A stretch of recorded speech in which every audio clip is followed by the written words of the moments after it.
இந்த வீடியோவை நமக்கு ஸ்பான்சர் பண்ணியிருக்குது எஸ்பிஓ.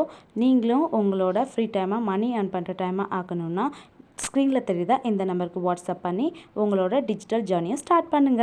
ஸ்கிப் பண்ணாதீங்க. பெரிய தப்பு. தினம் 300 ரூபாய் சம்பாதிக்க அரிய வாய்ப்பு. இன்ஸ்டாகிராம், ஃபேஸ்புக் பயன்படுத்த தெரிந்தால் போதும் content post and content publishing மூலமா தினம் 300 ரூபாய் சம்பாதிக்கலாம். இந்த வேலை செய்ய 5 நிமிடம் போதும். Work training support, group communication support, all language customer live chat support, முக்கியமா சொந்தமா ஒரு பிசினஸ் ஸ்டார்ட் பண்ற அளவுக்கு உங்களால கற்றுக்கொள்ளவும் முடியும், சம்பாதிக்கவும் முடியும். இந்த வேலை வாய்ப்பு வழங்குவது 5 வருடத்திற்கு மேல ரன் ஆகிட்டு இருக்க நம்ம தமிழ்நாட்டு company school of business organisation private limited. மேலும் விவரங்களுக்கு டிஸ்கிரிப்ஷன்ல கொடுத்திருக்க நம்பருக்கு வாட்ஸ்அப் பண்ணுங்க.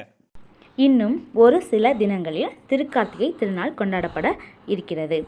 ஏன் நாம் திருக்கார்த்திகையை கொண்டாடுகிறோம் அப்படின்னு இந்த பதிவில் நாம் தெரிஞ்சுக்கலாம். முதல்ல நாம் கார்த்திகை மாதம் மாலை பொழுது வீட்டு வாசலில் விளக்கு ஏற்றுகிறோம். ஏன்னு தெரியுமா? அதாவது கார்த்திகை மாதம் பகல் பொழுது கம்மி, இரவு பொழுது அதிகம். மாலை நேரங்களில் விஷப்பூச்சிகள் நமது வீட்டிற்குள் வராமல் இருப்பதற்காகத்தான் நாம் விளக்கினை வாசலில் ஏற்றுகிறோம். மேலும் இதில் பல ஆன்மீக ரகசியங்கள் உள்ளன. அவற்றை இந்த பதிவில் நாம் ஒவ்வொன்றா பார்க்கலாம்.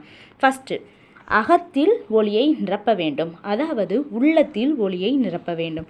அதுக்கப்புறவு தீபம் அகந்தையை கரைக்கும், அதாவது ஒளி மனதை சுத்தப்படுத்தும் செயலை செய்கிறது. இரவு பொழுதில் தீய எண்ணம், பயம், சந்தேகம் இதெல்லாம் நமக்கு அதிகமாக இருக்கும்.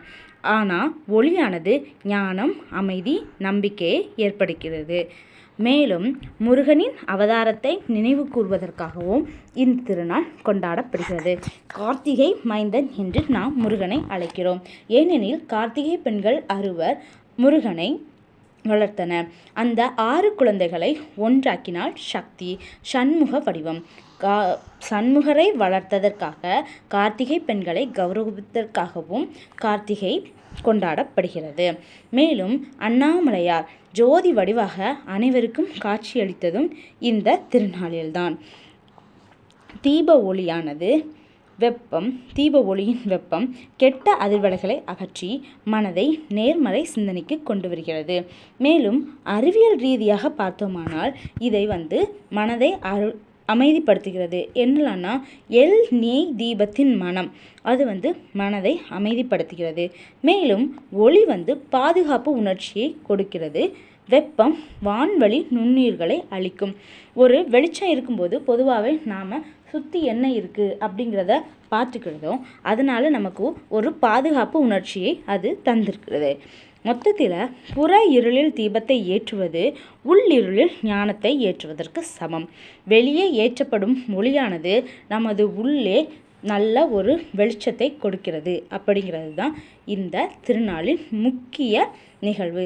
அதனால் இந்த வருடம் கண்டிப்பாக உங்கள் வீடுகளில் எல்லாரும் எல்லா இடங்களிலும் தீபத்தை ஏற்றி சந்தோஷமாக உங்களது திருக்கார்த்திகையை கொண்டாடுங்கள். இந்த பதிவை இவ்வளவு நேரம் டைம் ஸ்பெண்ட் பண்ணி கேட்டதுக்கு உங்கள் எல்லாருக்கும் ரொம்ப நன்றி. இதே மாதிரி வேறு ஒரு நல்ல பதிவில் உங்களை நான் சந்திக்கிறேன். இதே மாதிரி தகவல்களை தெரிஞ்சுக்க மறக்காமல் நம்ம சேனலை சப்ஸ்கிரைப் பண்ணி நமக்கு சப்போர்ட் பண்ணுங்கள்.